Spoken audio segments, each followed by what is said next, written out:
사르트라고 하는 학자는 인생은 뭐와 같으냐? B와 D 사이의 C와 같다. 다시 말하면 인생은 B, birth입니다. 태어나는 것. 그리고 저 마지막에 D, death, 죽음입니다. 그리고 그 사이에 C, choice. 그래서 우리는 태어나서 죽기까지 계속해서 선택을 하며 살아가고 있는 것이 우리의 인생이다. 그렇게 말했습니다. 선택은 내가 하지만은 결과는 내가 책임져야 합니다. 잘 선택하면 행복하고 아름다운 삶을 살 수 있지만은 잘 선택하지 못하면 불행하게 되어지고 고통의 삶을 살게 되는 것입니다. 우리는 하루에도 수십 번씩 선택을 하며 살아가고 있습니다. 오늘도 예배드리는 여러분들은 하나님을 선택했습니다. 예배를 선택했습니다. 잘 선택했습니다. 그러나 그렇지 못한 사람들도 있지 않습니까? 오늘 본문에는 불치병에 걸린 한 여자가 의사를 선택했습니다. 돈을 의지했습니다. 그런데 결국에는 살 소망까지 다 끊어졌습니다. 길이 없었습니다. 그 막다른 골목에서 예수님을 선택했습니다. 예수님을 의지했습니다.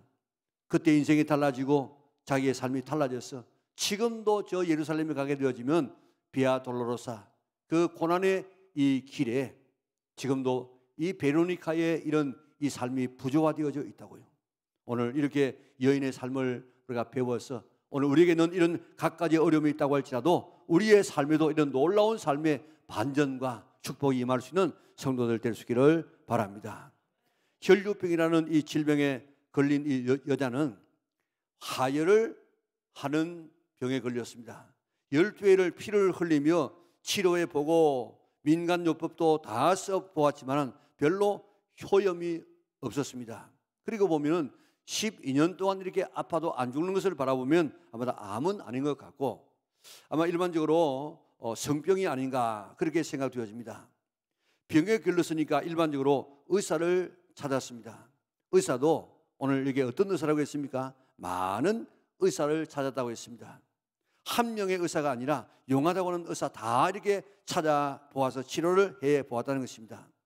의사를 찾아서 치료해 보았더니 치료하느라고 많은 괴로움을 받았다고 했습니다. 이렇게도 해보고 저렇게도 해보고 이 약도 써보고 저 약도 써보면서 마치 시험의 대상처럼 그렇게 시달렸다는 것입니다. 그리고 가진 것도 다 허비했다고 했습니다. 12년 동안 용하다고 하는 의사를 다 찾아보았으니까 얼마나 치료비가 많이 들었겠습니까? 그래서 그 돈도 다 이렇게 탕진했습니다. 거기다가 효염이 없어졌습니다. 도리어 더 중하여졌다. 더 병이 악화되어졌다고 했습니다. 김병에 효자 없다고 이쯤 되어지면 당시 문화로서는 이혼당하게 됩니다. 시집을 안 갔다고 하면 부모 형제에게도 짐이 되어지는 사람이 되어졌습니다. 가족들에게 외면당하게 되었을 것입니다. 거기서 끝나지 아니하고 피를 흘리는 이 유출병은 레위기 15장에 보면 부정한 자라고 했습니다. 그래서 그 사람이 누웠던 자리도 부정하고 그가 앉았던 의자도 부정하고 그 의자와 이 잠자리를 만지는 사람도 부정해지고 유출병자의 몸과 접촉하게 되어지면 그 접촉된 사람, 물건 다 부정하게 된다고 이야기했습니다. 그래서 유출병자는 다른 사람과 거리를 두어야 됩니다. 요즘 뭐 거리두기 하지 않습니까? 그래가지고 일정한 거리를 두어서 부딪히지 않도록 그래서 부정하지 않도록 그렇게 자기 관리를 해야 되는 사람입니다. 그래서 나는 부정하다 다니면서 그 원어대로 말하면 탐해 하면서 그렇게 자기 자신이 나는 부정하니까 가까이 오지 마세요 그렇게 외치면서 살아가는 삶을 살았습니다. 성전에도 못 들어갑니다. 다른 사람과 교제할 수도 없었습니다. 이 율법을 어기면 맞아 죽을 수도 있습니다. 이렇게 철저하게 외면당하는 여인이었습니다. 우리가 세상을 살아가면서 이 여인과 같은 이런 처지가 될 때가 있습니다. 어느 곳을 봐도 돌포구가 없는 삶을 살 때 있습니다. 방법이 없습니다. 절망밖에 보이지 않습니다. 한 발자국도 더 나갈 수 없는 막다른 골목에 빠져 있는 상태가 있을 수 있습니다. 그런 가운데서도 이 여자는 포기하지 않았습니다. 이 방법 저 방법을 다 해보다가 마지막에 예수님의 소문을 듣게 되었습니다. 이제 다른 선택이 없기 때문에 마지막 예수님을 선택하고 예수님을 의지하기 시작했습니다. 이 여자에게는 길이 보이지 않았습니다. 방법이 없었습니다. 그래도 그는 낙심하지 아니하고 절망하지 아니하고 포기하지 아니하고 끝까지 살고자 하는 집념을 놓지를 않았습니다. 문제는 반드시 푸는 방법이 있기 마련입니다. 우리 그림 한 장을 볼까요? 이 그림은 프랑스 루블 박물관에 걸려있는 제리코의 메두사의 뗏목이라는 그런 이 작품입니다. 이 그림은 실화를 소재로 한 그림인데 프랑스 배 메두사호가 1816년에 세네갈 해상에서 파손을 당합니다. 뗏목에 사람을 태워서 필사의 이 구조작전을 펼쳤습니다. 파도치는 바다를 표류하면서 굶주림과 병마와 갈증과 악천후와 지금 싸웠습니다. 살아남기 위해서 죽은 동료의 시체를 뜯어먹으면서 버텼습니다. 선원과 승객 149명 중에 끝까지 살아남은 사람은 15명이었습니다. 이 그림을 보면 흐린 하늘에 먹구름이 막 잔뜩 몰려옵니다. 도철단 배는 강풍과 높은 파도에 이리저리 흔들립니다. 이런 상황 속에서 배에 탄 사람들의 모습이 두 부류로 극명하게 갈려집니다. 터번을 쓰고 돛대를 붙들고 있는 사람을 중심으로 해서 한쪽에는 절망하는 무리가 있습니다. 또 한쪽에는 희망을 놓지 않고 필사의 몸부림을 치는 무리가 있습니다. 한쪽에 있는 사람은 우리에게는 더 이상 소망이 없다 하고 누워버렸습니다. 결국 시체로 나뒹굴어졌습니다. 한쪽의 사람은 저 멀리 지나가는 배의 한 척을 발견하고 물통에 올라가서 자신의 옷을 벗어 흔들면서 구원을 요청하는 한 무리의 사람이 있었습니다. 자, 제리코는 바로 이것이 우리의 인생이다, 그렇게 해석을 했습니다. 세상에는 절망적인 상황을 보면서 그냥 주저앉아버리는 이런 사람이 있는가 하면 어떤 절망과 어떤 좌절 가운데서라도 벌떡 일어나서 소망을 향해서 두벅두벅 걸어가는 사람이 있습니다. 구원의 배를 향해서 손을 흔들고 소리치는 사람이 있습니다. 제리코는 그 그림에서 이들이 구조되어서 기뻐하는 순간을 캔버스에 담았습니다. 강풍에 시달리는 메두사의 뗏목 위의 사람들이 저 멀리 한 척의 배를 발견했던 것처럼 오늘 본문에 나오는 이 혈류증 든 여인이 예수님의 소문을 들었습니다. 그리고 예수님을 발견했습니다. 예수님에게 왔습니다. 예수님에게 왔지만은 예수님을 만나기가 여간 어렵지를 않았습니다. 그래도 그는 낙심하지 아니하고 끝까지 주님 옷자락을 붙들다가 그의 인생이 완전히 새로운 인생으로 바뀌지 않습니까? 우리의 삶에 이런 어려움 저런 어려움이 이렇게 막다른 골목에까지 갔다고 할지라도 세상 사람들은 자살하거나 안 그러면 술을 먹든지 다른 방법을 쓰고 있지만 우리 그리스도인들은 끝까지 주님을 붙드는 성도들이 되셔서 오늘 이 혈류증 여인의 이런 놀라운 반전과 같은 이런 반전을 경험할 수 있는 성도들 될 수 있기를 주님의 이름으로 축원합니다. 세계적인 암 그리자인 김의신 박사님은 미국 최고 권위의 MD 암센터 종신 교수입니다. 두 차례나 미국 최고의 의사로 뽑히기도 한 분입니다.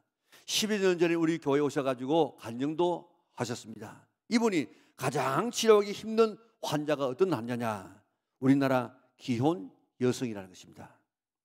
우리나라의 기혼 여성이 암에 걸리게 되어지면 바로 그날부터 직장을 그만두고 마치 죽음을 준비하는 사람처럼 비장하게 치료를 시작한답니다. 생존 확률이 50% 정도 됩니다. 그렇게 말하면은 외국 사람들은 그 50% 중에 내가 살 가능성이 있구나 해가지고 듣고 얼마나 기뻐하고 희망적으로 그 사실을 받아들이는데 우리 한국 사람들은 살 소망이 50%입니다. 그러면 죽을 50%에 들 것 때문에 절망하며 낙심한다는 것입니다. 거기다가 기혼 여성들은 내가 죽으면 남편은 어떻게 사나, 또 내 자식들은 누가 시집장가 보내나, 그런 것 때문에 걱정 때문에 병이 치료가 안 된다는 것입니다.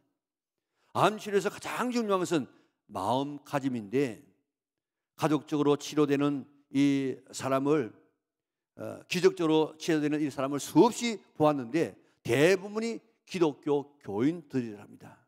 이들은 면역력이 생겨가지고 다른 환자에 비해서 무려 수천 배의 면역력이 높다는 것입니다. 내가 남을 바꿀 수는 없습니다. 내 환경을 바꾸기도 힘들어요. 그러나 나의 생각은 내가 바꿀 수가 있습니다. 그래서 내 생각을 긍정적인 생각으로 바꾸면 그 속에 면역력이 생겨져서 암이 치료되더라는 것입니다.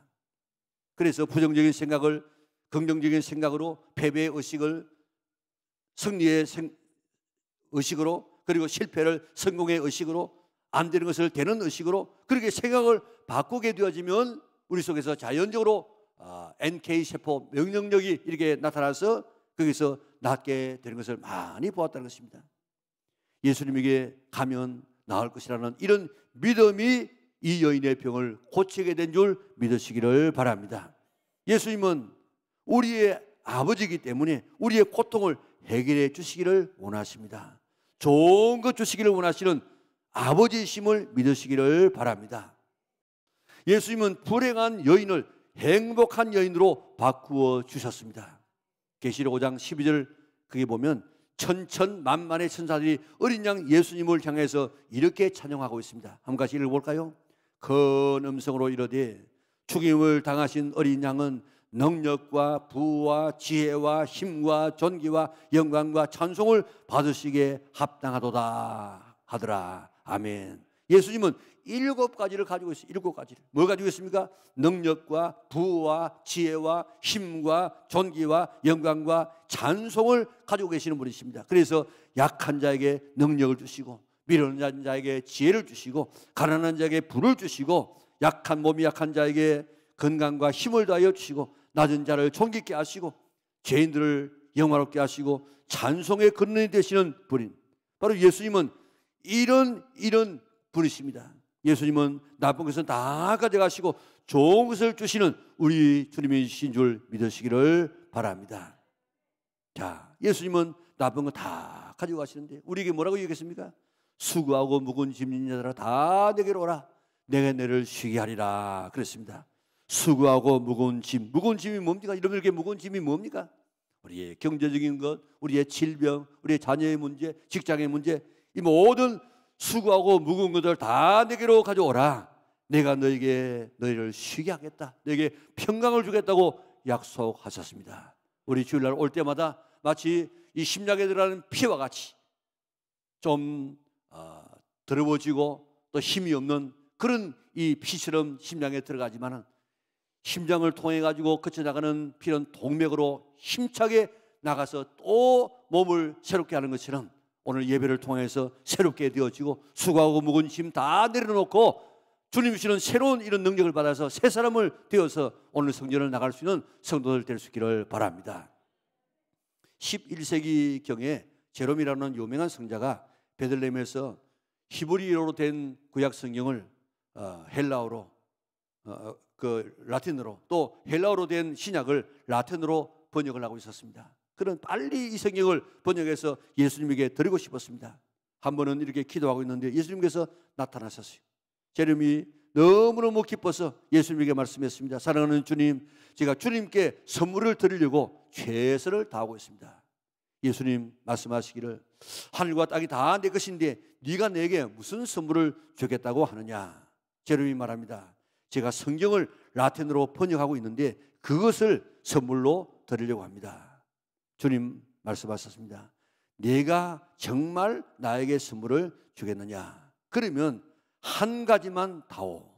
그러니 제롬이 그 한 가지가 뭡니까?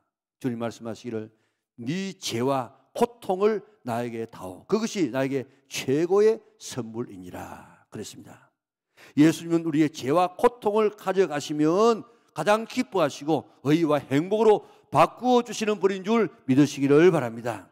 오늘 본문에 이 여인이 그런 복을 받았습니다. 12년 동안의 질병의 고통을 받았습니다. 경제적인 어려움을 당했습니다. 그리고 다른 사람에게 왕따를 당했습니다. 성전에도 못 들어갔습니다. 이렇게 소외된 그 여자였지만은 예수님에게 가지고 갔더니 예수님은 치유와 회복의 축복을 허락하여 주었어. 그는 평생 동안 그의 이름이 베로니카, 예수님의 그 놀라운 치유의 이야기를 늘 하다가 세상을 떠나고 지금도 저 비아 돌로로사 길에는 그의 부조가 되어져 가지고 저나 많은 사람에게 지금도 예수님의 치유를 설명하고 있지 않습니까? 삶의 문제가 있습니까? 예수님은 그것을 예수님에게 가져오기를 원하고 있습니다. 그러면 좋은 것으로 바꾸어 주십니다. 성도는 염려와 근심과 질병과 걱정과 모든 이 우리의 삶에 어려운 것이 있다고 할지라도 이것 우리가 가지고 주님 앞에 가게 되어지면 주님은 그 좋아하시고 우리를 바꾸어 주어서 축복으로 바꾸어 주시는 주님인 줄 믿으시기를 바랍니다. 그 주님을 경험하는 성도들 될 수 있기를 바랍니다. 혈류병 여인은 처음에는 의사를 선택했지만 이제는 예수님을 선택했습니다. 막다른 골목에서 예수님 외에는 선택의 여지가 없었습니다. 그래서 예수님에게 가서 그의 옷자락이라도 만지면 내 질병이 나을 것이라 하는 이런 믿음을 가지고 예수님에게 나가서 예수님의 옷자락을 만졌습니다. 옷을 만졌지만 사실은 예수님을 만지고 싶었습니다. 그런 본문에는 손을 대니 하는 말이 4번 나옵니다.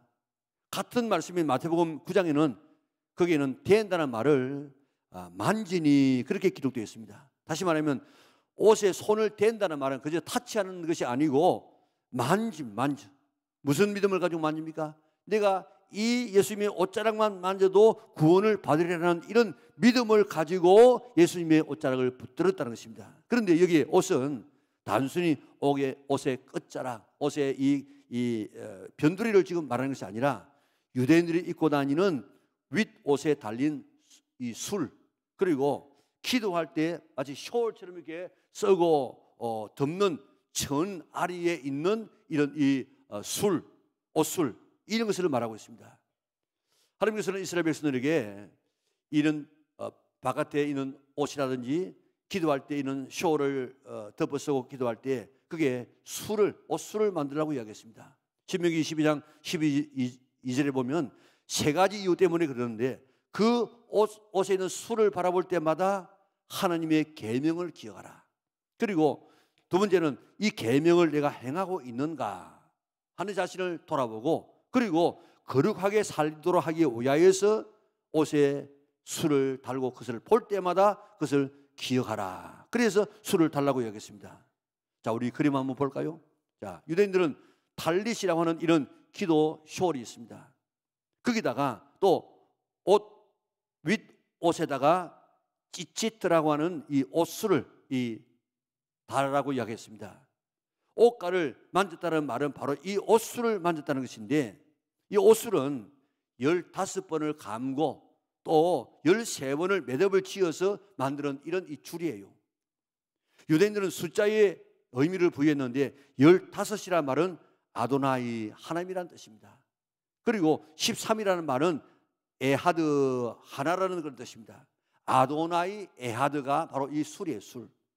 하나님은 한 분이시다 하는 그런 이 신앙의 고백이 바로 그 술 안에 들어있는 것입니다. 이 여인이 예수님의 옷가를 만진 것은 단순한 옷가를 만진 행위가 아니라 하나님은 나를 치료할 유일한 하나님이십니다 하는 믿음의 행위였다는 것입니다. 내 불치의 병을 하나님만이 치료할 수 있습니다. 나는 하나님만 의지합니다. 하나님만 믿습니다. 길은 하나님 외에는 다른 길이 없습니다 하는 이런 믿음의 이 고백이 바로 믿음이 이런 술을 만지는 모습으로 나타나게 되었다는 것입니다. 예수님께서는 이 믿음을 보시고 내 믿음이 너를 구원하였느니라. 하나님의 능력이, 예수님의 능력이 예수님에게 내게로 전달해 오는 통로가 뭔가 믿음이에요. 믿음. 그 믿음이라는 통로를 통해 가지고 하나님에게 있는, 예수님에게 있는 능력이 오늘 우리의 몸속으로 흘러 들어와서 나를 치료하기도 하고 나를 변화시키는 줄 믿으시기를 바랍니다.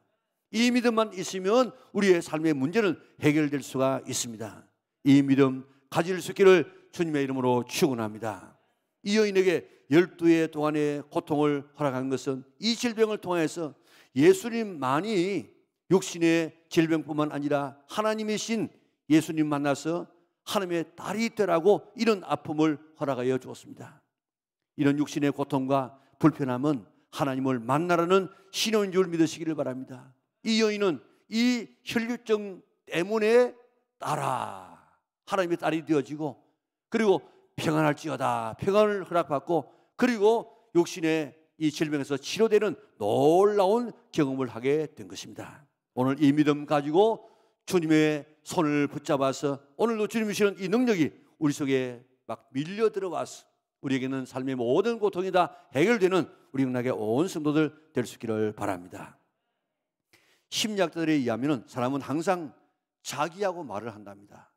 우리가 다른 사람하고 이야기를 할 때 1분에 보통 한 150단어 정도를 쓴다는 것입니다. 그런데 자기하고는 이야기할 때 말을 안 하고 생각으로 말을 하기 때문에 1300단어를 사용한다고 합니다. 그런데 연구가들에 의하면 자신과 대화를 할 때 대부분이 긍정적인 대화보다는 부정적인 대화를 많이 한다는 것입니다. 그런데 이 여인은 누구와도 말할 수 없었고 또 말하지도 않았지만 자기와 대화를 나누었습니다. 어떤 대화입니까? 예수님의 옷자락만 만져도, 내 손만 대어도 어떤 의사도 고치지 못한 이 질병을 예수님께서 고쳐주실 것이다. 예수님에게 가기만 하면 될 것이다. 죽은 자를 살리시고 절체의 병을 고치시고 문둥병자를 치료하시고 물질을 걸으시는 그 주님 앞에 가기만 하면 내 모든 질병은 고쳐지게 될 것이다 하는 이런 믿음을 자기가 자기 속에서 계속 대화를 나누었습니다. 이 믿음이 이 여자의 질병을 치료하게 된 줄 믿으시기를 바랍니다. 본래 이 여자가 어떤 것을 만지면 그 물건이나 사람이 부정하게 되지 않습니까? 예수님의 옷자락을 만졌으면 예수님이 더러워져야 돼요. 예수님이 부정하게 되어져야 돼요. 그런데 예수님의 능력이 그 여자의 속으로 흘러 들어왔다는 것입니다. 이제 세상 것 붙들지 말고 예수님 붙드시기를 바랍니다. 나는 무엇을 지금 붙들고 살아가고 있습니까? 기원 시간에 읽었던 말씀처럼 귀인도 의지하지 말며 도울 힘도 없는 인생도 의지하지 말지니 그 호흡이 끊어지면 흙으로 돌아가서 그날에 그의 생각이 소멸하게 하리로다. 야곱의 하나님을 자기 하나님으로 삼으며 여호와 자기 하나님에게 자기의 소망을 두는 자는 복이 있도다. 아멘. 하나님은 한 분만이 문제 해결자다. 이 믿음 가지고 예수님을 붙들게 되어지면 예수님의 능력이 내 믿음의 줄을 타고 들어와서 내 문제를 다 해결해 주시는 줄 믿으시기를 바랍니다. 오혜령 씨는 연세대학을 졸업했습니다. 64년, 65년에 신춘문예에 당선되어졌습니다. 연극 영화예술상과 연극 대상을 받았습니다. 76년 36살의 나이에 세계 언론인 작가 대회의 사무총장으로 뽑혀졌습니다. 그는 미션 스쿨에 다녔기 때문에 하나님에 대해서도 잘 알았습니다. 그러나 내 그물은 내가 채운다 하는 그런 자기 과신에 사로잡혀서 예수님 없는 삶을 살았습니다.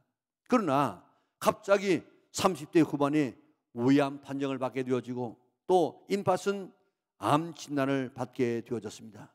3개월밖에 살 수 없다는 그런 선고를 받았습니다. 그는 죽음을 날마다 기다리고 있습니다. 매일 카렌다에 하루 표를 하면서 이제 며칠 남았다 그렇게 죽음을 기다리고 있었습니다. 어느 날 정신이 몽롱해지더니 그의 목덜미를 확 이렇게 낚아채는 느낌이 들었습니다. 바닥에 나뒹굴어졌습니다.